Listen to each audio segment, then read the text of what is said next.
En Inde, une réforme agraire qui, depuis 2 mois, soulève la colère des agriculteurs. Ils marchent sur New Delhi et accusent le pouvoir de livrer les petits paysans à l'agro-business. Sébastien Farcy, vous êtes notre correspondant sur place. Merci d'être avec nous. Alors expliquez-nous pourquoi tant de haine du côté du monde agricole face à cette réforme.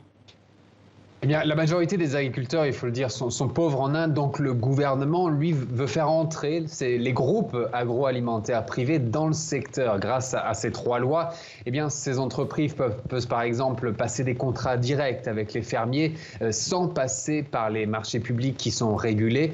Ces entreprises peuvent aussi stocker les céréales sans limite afin de vendre au meilleur prix. Alors tout cela engendre, vous le disiez, une grande dérégulation qui fait peur aux fermiers, surtout ceux du nord-ouest de l'Inde, qui bénéficient jusqu'à présent d'un système d'achat à prix minimum qui est garanti par l'État pour une vingtaine de récoltes comme le riz et le blé. Alors, ces agriculteurs campent, vous le disiez, dans le froid aux alentours de Delhi et ils ont été reçus de nombreuses fois par le gouvernement pour négocier, mais cela n'a débouché sur aucune avancée. Ces agriculteurs disent qu'ils n'accepteront qu'une chose, c'est le retrait de ces 3 lois. Alors et justement, ça a bougé cette semaine puisque la Cour suprême est entrée dans le jeu, suspendant sine die les 3 textes de loi que vous venez d'évoquer de cette réforme agricole. Pourquoi est-elle intervenue ?